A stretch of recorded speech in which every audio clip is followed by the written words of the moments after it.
Welcome back, everybody. If you're new, my name is Nicholas, and this is Investing Against the Grain. As you guys can tell, we're back in Florida, back from Boston. I tell you, I could never live up there again. It was ridiculously cold. My skin's thinned out by far from when I lived in New York. So happy to be back in Florida, happy to be back in warmer weather, even though we might have brought some cold with us. But let's talk about today's video. In today's video, we're going to address I would call it challenge that we had by, what's his name? Dan O'Dowd. I hope I'm saying that right. By Dan O'Dowd against Tesla and their full self-driving technology, software, the beta aspect of it. So we're going to talk about that today. And I know a lot of you might not like that I'm going to make this video, but I get the idea of like not wanting to spread more of this same talking points, the same narrative, or give any life or anything. And I fundamentally agree with that. But you have to understand, from a channel perspective, I feel like I owe it to all of you and all the naysayers out there and all my supporters to make sure that I try to keep things balanced and I address everything. I don't want this just to become an echo chamber for everyone. So just as much as, it's a catch-22, right? I can either ignore it because, frankly, a lot of the points are a little ridiculous and not nuanced at all. But on the other hand, if I ignore and pretend it doesn't exist, then we can be called out for being just an echo chamber, only listening to narratives and points of views that we agree with. So it's a catch-22. I mean, you can, pick your poison on which side of the coin, we should really be on. But, to me, this one had some reasoning and merit behind it to an extent, and I'll talk about that as we go on with the interview. But I just want to preface that, hopefully my point of view comes across as, thoughtful and nuanced and just a little more, I guess, grace to the whole situation. But again, everybody's entitled to their own opinion. This is just mine. I'm just an engineer. None of this is financial advice. Always remember that. I'm just an engineer who's trying to share my point of view with this channel and show you how I invest, which, as we always say, is long-term investing.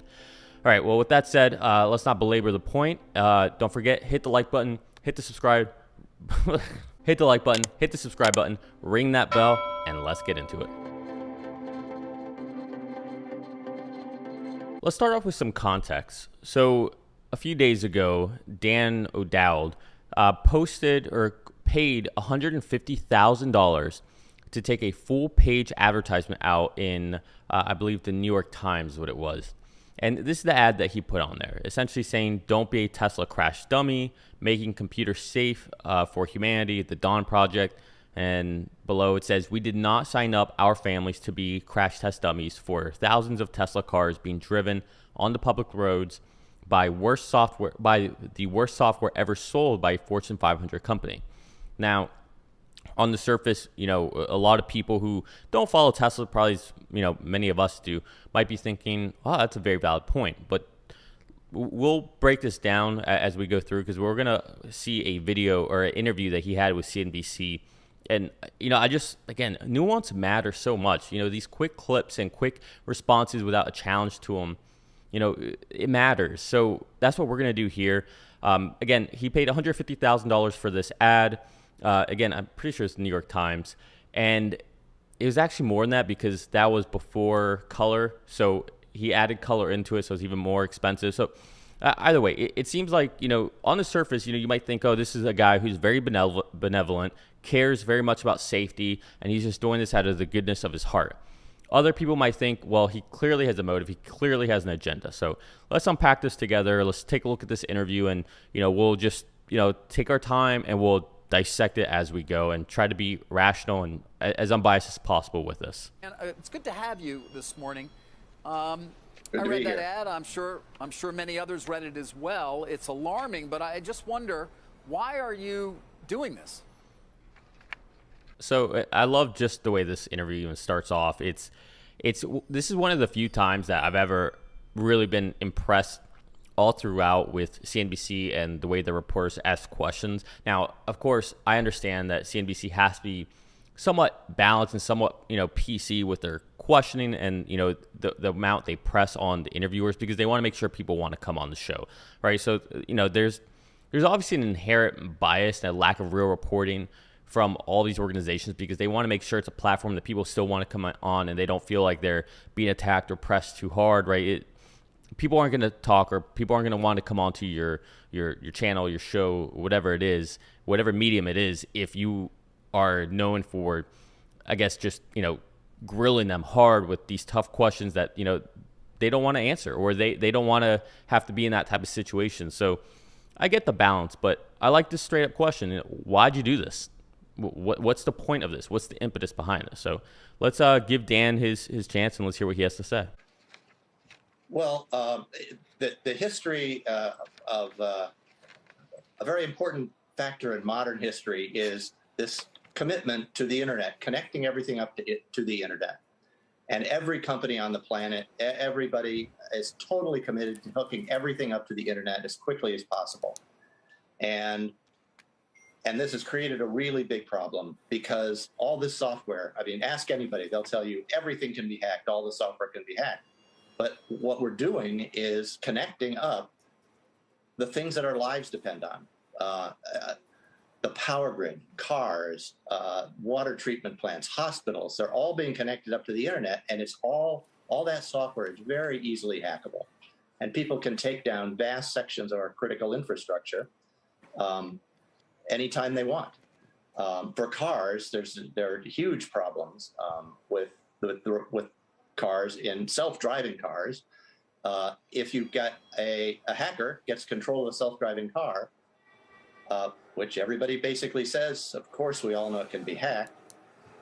With the self-driving car, the problem is all the software is the same. If you look at Tesla, every Tesla runs the same software, and they're all on the internet. If you find out how to hack one of them, you can hack all of them, literally, and take control of 1 million Teslas or 2 million, and then program them to drive into oncoming traffic or go, or down Christmas parades or outdoor cafes or anything you have like that. So this is a severe problem. Listening to Dan up to this point, if you didn't know about the ad that he took out for $150,000, specifically towards Tesla, towards talking about the test dummies and all that, what he's saying here, you would probably think is a pretty rational statement. The idea of everything being connected, everything's important to our lives, to the internet, how hackable things are. And at the end of the day, everything's hackable if it's man-made. It's just a matter of when, not if. And, just from that point of view, the idea of, cars can be hacked, our electrical grid can get hacked, right? But we're connecting everything to the internet. So it makes us very vulnerable. Right, just those statements, you would think, okay, yeah, like I don't disagree with you. It's the way things are going, nevertheless, but I don't disagree with you. It's probably the same argument people had, with vehicles, how dangerous they can be, going so fast on the roads, or that can be dangerous, and people can make mistakes. I get it, the inherent risk of it. But what's odd is that this is his first response onto why he took out that ad, yet he at no point mentions anything about what the ad was actually about. He doesn't talk about it at all. And not to mention, this ad was specifically towards Tesla. So if you're the real issue you have, what you really take umbrage with, is the fact that Tesla is connected to the internet, well, then your ad should mention the electric grid. It should mention hospitals. It should talk about all the vendors that you currently have within that you support from your company, Daimler, BMW, GM. It should talk about all of our refrigerators. It should talk about everything. But this ad was specifically about Tesla. So I find it very strange that just out the gate, when he's asked specifically what was the impetus behind you taking this ad out, you spending over 6 figures just to take this ad out against Tesla, and he just goes and answers a very, this wasn't even a pivot. This was like, you're not even remotely within the spectrum of the question. So if that ad didn't exist, I think we would all, somewhat agree with him. Like, yeah, those are valid points, valid concerns. And that's why, cybersecurity is such a big deal. That's why we see companies like Palo Alto Networks, Arctic Wolf, right? We see all of them just keep coming up, because this is a real thing that we need to pay attention to. But this has nothing to do with his ad. So now this is where I'm proud of CNBC. I do watch CNBC religiously just about every single morning with my fiance, and it's part of a routine. It's been part of my routine since I was in high school, to be honest.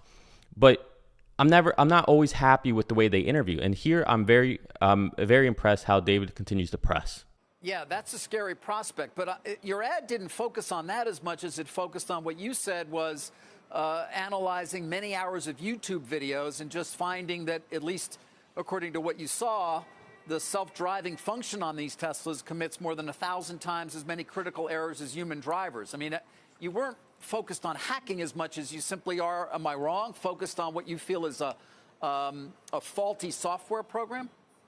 Well, it's the overall mission of the Dawn project is both security and safety. It's all about safety. In this particular case, the situation is very egregious. The software, it does not work. It continuously tries to drive you into things. Watch the videos. There's hundreds of them. So this is wild. So to begin with, the way, Dan and his team came to a conclusion about how unsafe Teslas were with FSD Beta was based on watching YouTube videos. So I believe, and they'll talk about in a second here, that they only watched about 20 YouTube videos. Mind you, there's about thousands of YouTube videos out there now with FSD Beta. Right? They've been around for years at this point. Now, the funny thing is, first of all, if that's how you're choosing to make your analysis based on YouTube videos, nobody's going to make a YouTube video of FSD Beta with all of the boring parts where it's just working.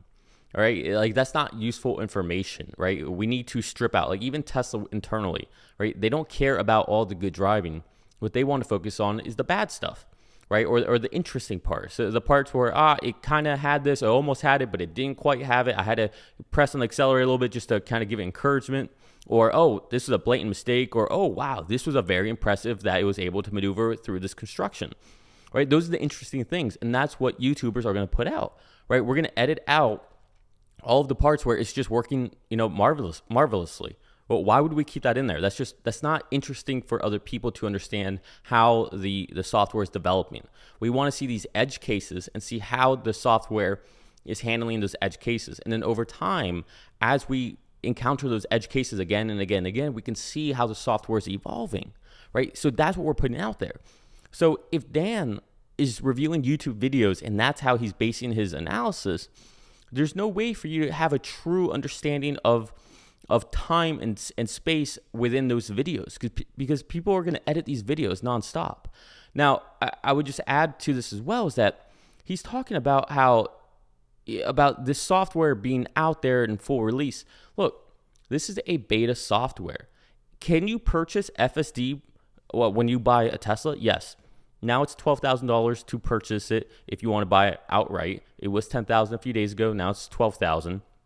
But you aren't really buying the software itself. In other words, you're buying a future product. You're putting money down for something that you think will cost more in the future, and you're trying to reserve the price now. You pay for it now, but in the future, it'll be much more valuable. Now, if you want to be able to use that now, you have to opt in, and you essentially have to have an audition, if you will, based on your test score to get the software early and become a beta tester. So the way it works is that, I'm sure most of you know already, but you have to have a safety score. I guess at this point it's 98 and above. And I think this lasts for about 2 weeks. And then after that 2 weeks, Tesla will determine whether or not they think that you qualify for FSD Beta if they think you're a safe enough driver, right? This is your audition to get the software early. So it's not like Tesla's wide releasing the software where everybody can get it. All you can do right now essentially is pay right now for what you think will be a more expensive offering in the future.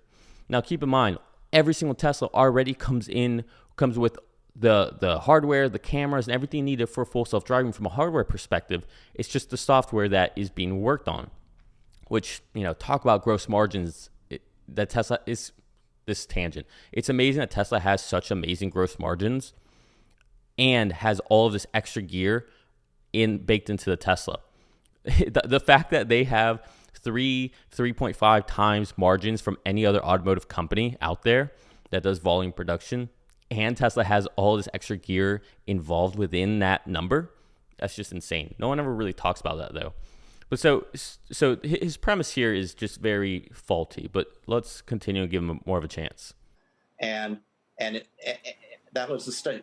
Every 36 minutes, we looked at those videos. It tried to run into a wall or into the wrong way on traffic, or everything that could happen with your car. And this just it's just terrible. I mean, I've been doing safety engineering for a very long time, and I've never seen anything. No one's ever put out a product that every 8 minutes it tries to do something dumb.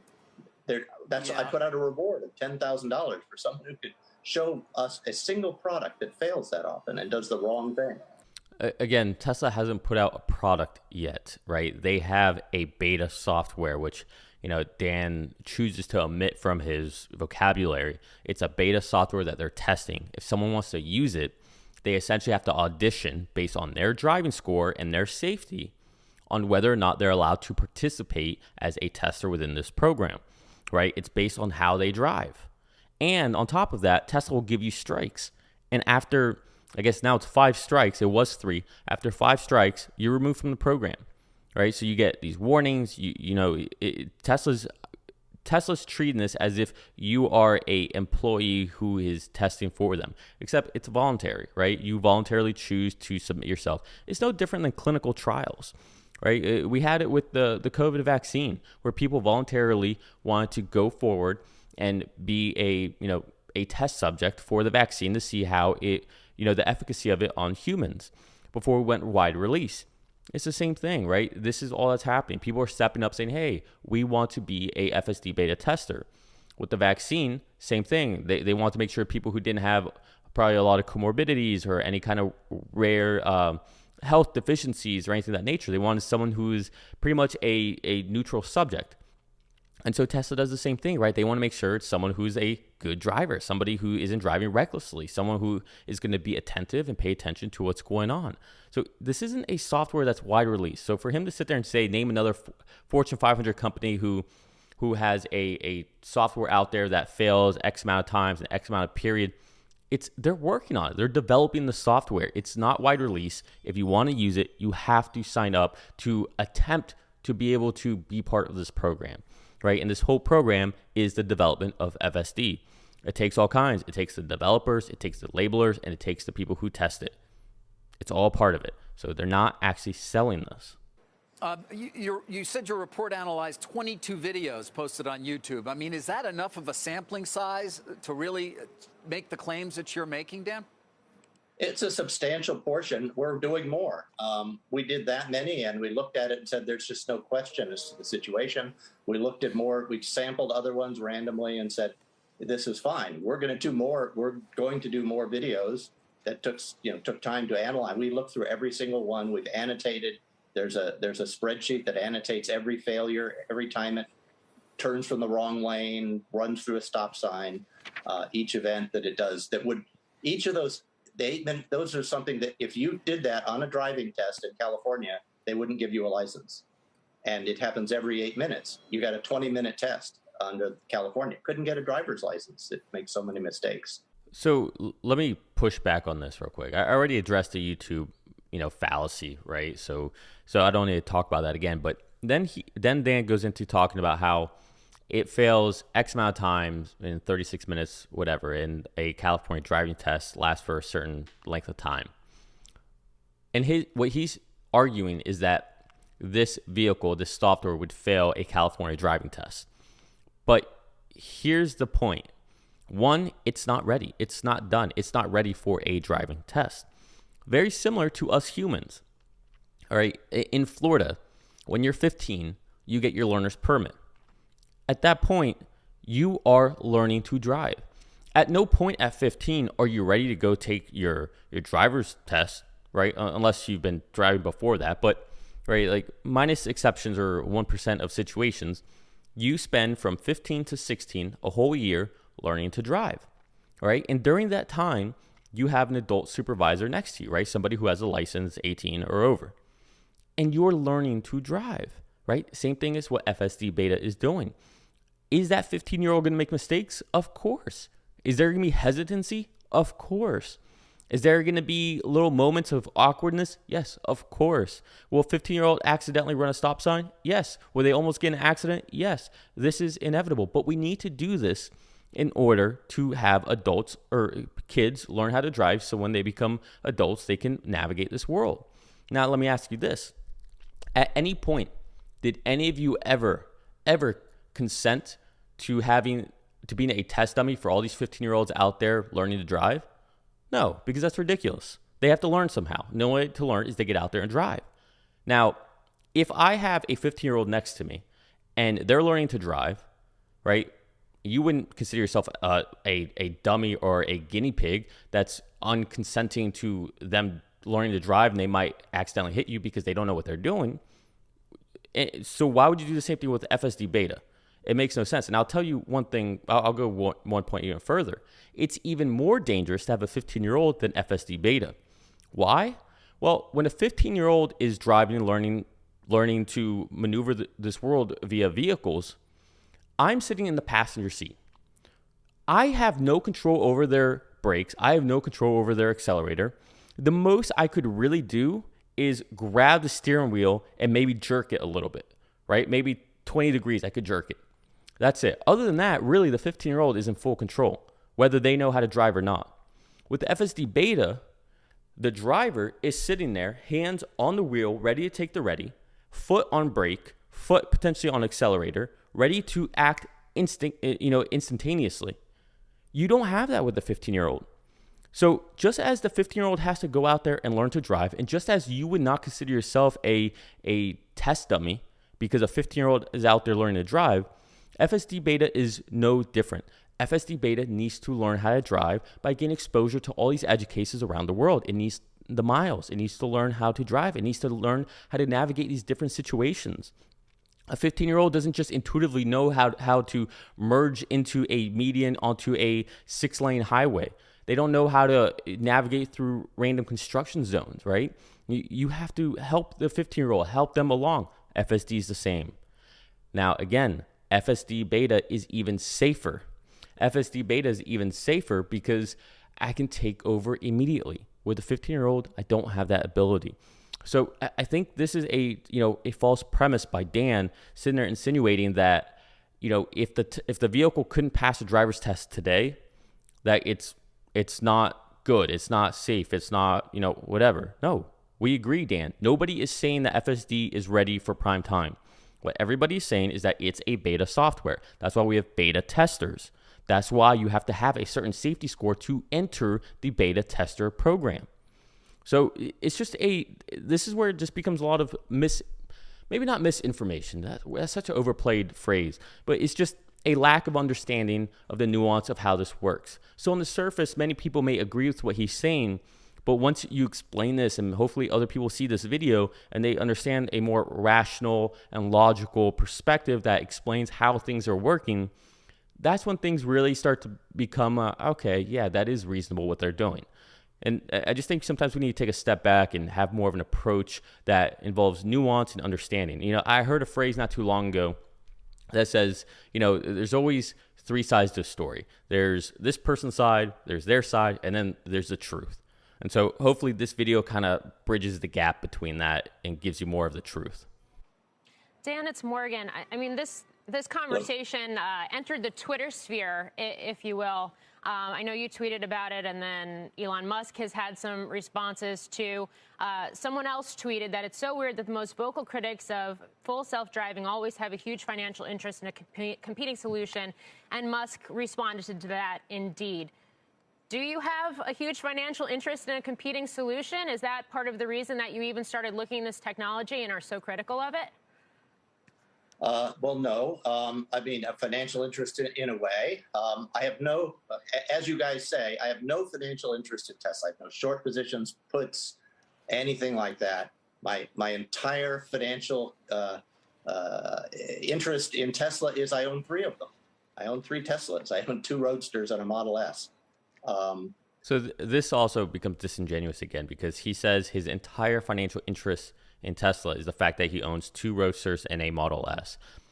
And then you'll see he goes on to essentially discredit what he just said. That's not his entire financial interest. So let's listen. that there's no financial interest. If people say, financial interest, can you say I'm a competitor? I help BMW, I help Daimler, all the big companies, GM. We supply software for those people to do it, and that gives it information. But actually, I say, who better to find out the problems in your product than the competitor? They look at things, they analyze their competitors' products, they try to figure things out. They tell you the things the salesman doesn't want you to know. I don't see why, if you say this person's a competitor, you shouldn't listen to them. That's just giving the salesman, his dream.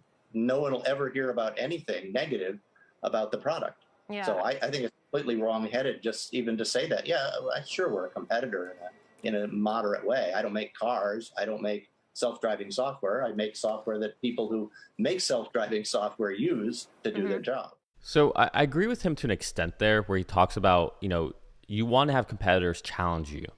The problem is he's not challenging with any technical or nuance. He's not saying it's unsafe because the software does this or it doesn't do that or XYZ. He doesn't even acknowledge that this is still a testing software, right? At the end of the day, GM, Daimler, BMW, Ford, Waymo, Cruise, that's GM, Mobileye, they all have a self-driving technology that they're working and testing on that's out there in the world. Yet I don't hear him calling any of them out. He's only calling Tesla out. So this is where it becomes disingenuous. And clearly he has a financial interest because he sells software for microcontrollers and things that these other companies use that are direct competitors of Tesla. It almost makes me wonder if, he might have been a little jaded because Tesla wanted to do everything in-house and not use him, where it seems like all these other automotive companies, use him for some stuff. But I don't know. It just seems odd. Again, if his real position has anything to do with safety, he's not calling that, or being connected to the internet, he's not calling out all these other companies. He's not calling out the electrical grid. And then if his real concern is, the safety with full self-driving, again, where are the concerns with Waymo? Where are the concerns with Cruise? Where's the concern with Mobileye? You don't see that. It's just directed at Tesla. So clearly there's an agenda here somewhere. I don't know what it is. I don't know what the truth is. But hopefully this video brought some kind of balance and, I don't know, I guess maybe a little more nuance into what actually happened here. At the end of the day, I don't think any of us are going to remember this, after earnings. I think this will just be one of those stories where someone tried to draw up criticism against Tesla right before earnings, which we seem to happen every single quarter. Right before earnings, we see some kind of drama like this, and then we forget all about it. So we're going to leave it there for today. I hope you guys enjoy the rest of your week. Happy to be back in Florida. Happy to be back in front of the main window. Expect another video coming out on Friday where I will talk about my predictions for Q4 earnings. So keep an eye out for that. And until then, do me a favor, hit the like button, hit the subscribe button, ring that bell. I love you all. Peace.